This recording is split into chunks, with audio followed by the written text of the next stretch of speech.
Hey coach, Xenia Wood here, owner and founder of Swift Coaches and Swift Movement Academy. Our vision is to live in a world where health business owners turn their passions into profits and create financial freedom guilt-free. And for all of those exercise and rehab professionals to finally feel confident as fuck in their technical skills, and we never again see another coach leave the industry because of it. What you're about to hear is a bite-sized, jam-packed version of one of our episodes. So if you're looking to learn swiftly, this mini episode is for you. Let's dive straight in. Like you've mentioned things like strength accumulation, training integration. What are so those are obviously your phase names. So can we list out what those phases are and then maybe dive into like an example criteria, because you're saying obviously they're not time-based, which I totally agree with. We need to have, obviously there's going to be some minimum times in terms of post-surgery where you don't want to be doing certain things. But for the most part, once they hit criteria beyond that, it should be based on what they're capable of, rather than I said at 20 weeks you can run even if you're not capable of doing, a single leg sit to stand. So what are the phases? And then maybe give us like an example criteria of how you have decided to help someone tick off that they can move into the next phase. Yep. No dramas. So our phases of rehab, we have 5 of them. We have our protection, like going from earliest to latest. We have our protection phase, our load introduction phase, our strength accumulation phase, our training integration phase, and our return to performance phase. To give a bit of a macro understanding of what they mean, they're very outcome focused. So in terms of our protection phase, the outcome is the restoration of tissue physiology, whereas our load introduction phase is the outcome is that we want to restore local tissue capacity and introduce key lift patterns. So we want to be able to teach people how to move well.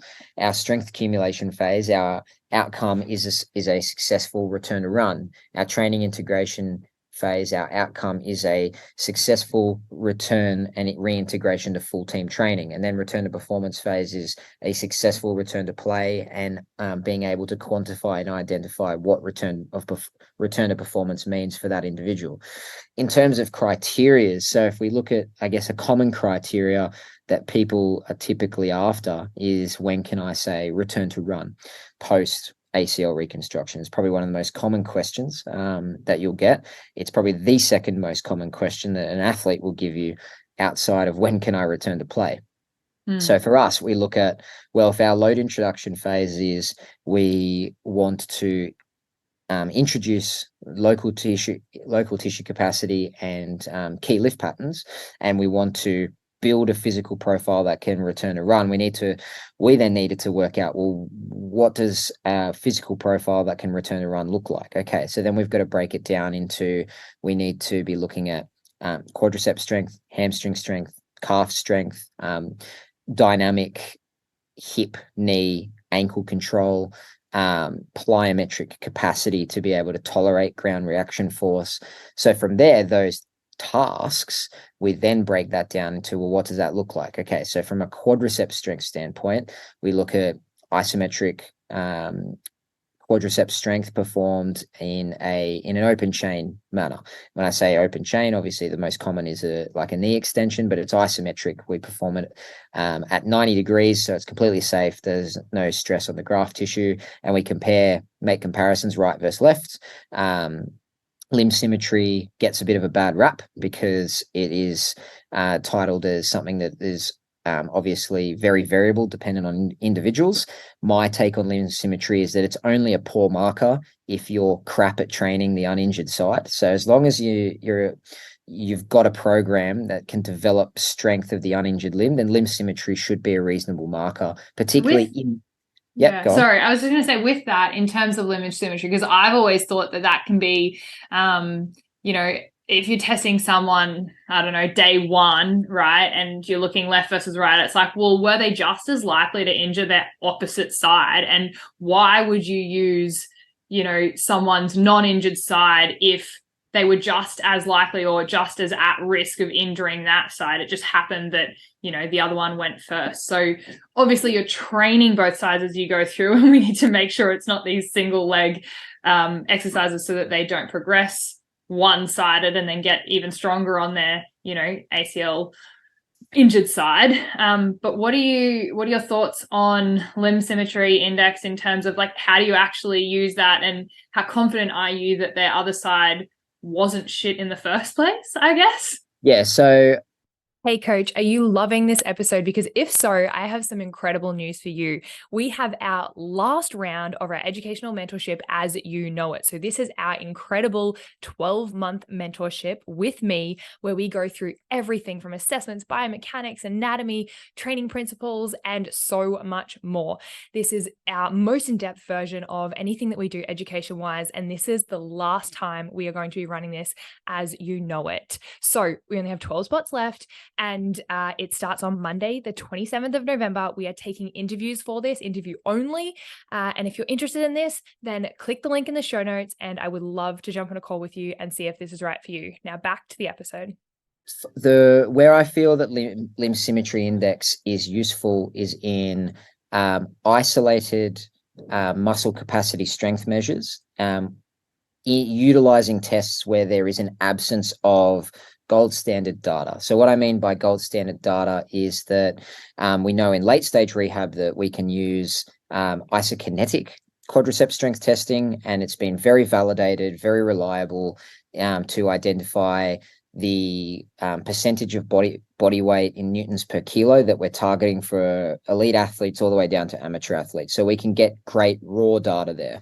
Where we don't have great raw data is using, say, handheld dynamometry, even when you set it up in a way that has great intra-tester, so the one tester test-retest reliability, because there's no published data there. So, but we can still use that test to go, right, okay, assuming that I have an athlete that is reasonably trained, on the uninjured limb, and even if the uninjured limb has previously had an injury, being able to balance that, because we know that, say, for example, running, locomotion, whilst it is a single leg task, it is a task of transferring weight from one limb to the other limb. And for anyone that has coached running before, if somebody has massive strength asymmetries on one limb to the other limb, they will see discrepancies in somebody's gait and their tolerance of load. So in these isolated strength measures, you can reasonably use limb symmetry index to gauge a marker of progression. It's not an outstanding late stage, and that's why I will never use an isometric knee extension test as a late stage marker of progression. But in terms of gaining one understanding of an athlete's physical profile for their return to run, it's useful. Where you then match that with is, okay, well, what does their isolated knee extension strength look like, and how does that match up with their ability to perform a single leg squat?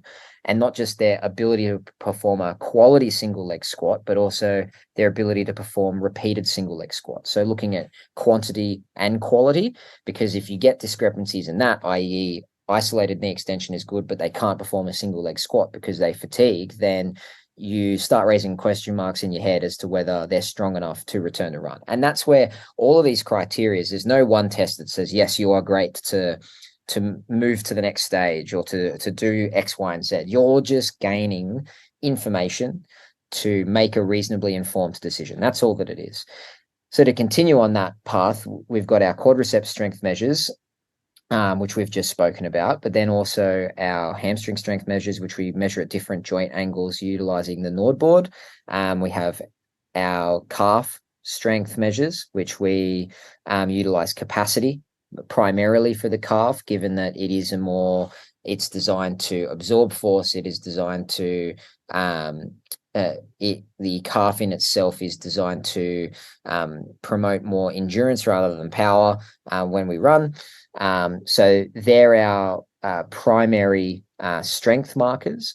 And then in terms of our other measures, it's, well, what does their landing look like in terms of their ability to perform a single leg altitude land and a single leg tall to short? And what does their hip, knee, and ankle alignment look like when they land? What does their triple flexion strategy look like when they land? And there's no way of saying, for me to to give a number on this. This is where I think, again, there's another fallacy, is that all criteria need to have a number attached to it. For me, and this probably leads in more into our service model in itself. Every session that I do with the athlete is a assessment session, because I'm looking at how good are they performing their gait mechanics drills, how well are they performing their strengths exercises, how well are they performing their velocity block, their plyometric exercises. So that's a little bit of a tangent, but we've got the neuromuscular control aspect of how they land, as well as biomechanically how well do they absorb low amplitude plyometrics, so their ability to perform pogo jumps, single leg pogo jumps, alternating pogo jumps. Do they collapse at the ankle and then into knee flexion, or are they really hitting the ground well, producing a lot of force? We can quantify that on the force decks. Now, again, we use a lot of the VALD performance metrics to guide our decision making. That's intentional, because we want to be as objective as possible with our progressions, where there are alternatives that you can use via different apps and things like that, but it is something that, I mean, we wanted to create the best framework possible, not people might not have access to this equipment, what do we do then? We go, okay, we can provide some alternatives, but work backwards from the gold standard. We're working backwards from the gold standard. So I guess to summarize all that, we've got our isolated quadricep strength measures. We've got a more functional quadricep and glute strength measure in our single leg squat. We have our hamstring strength measures through the Nord board, as well as a functional hamstring measure through a single leg hamstring bridge, a single leg calf raise capacity, pogo jumps on the force decks, altitude landing control, as well as being able to tolerate well a period of modified surface running. So for us, we're lucky enough to have an Alter G, but for those that don't have an Alter G, our recommendation is using something like a mini tramp, or we've also got an air track where you can train an athlete in dynamic gait drills over a period of time to not only get their body used to hitting the ground, but seeing the quality of their locomotion control. Don't forget, if you are keen to see what our educational mentorship could do for you in the next 12 months with your career, we are taking enrollments now. Only 12 spots are available, and they are getting snapped up like hotcakes. Remember, it starts Monday, the 27th of November, and so you will need to be enrolled and had your call with me before then if you're keen to see how you could level up your education. Did you find something valuable in this episode? If so, I'd like to ask a tiny favor. If you have 30 seconds now, I'd love you to follow or share the podcast. That way, we can continue to bring you more real, raw, and uncensored stories from industry leaders. We also love hearing from you and what you loved about every episode. The best way to reach out is to DM me personally on Instagram @SwiftCoachesAcademy. Until next time, and in whatever you do, move swiftly.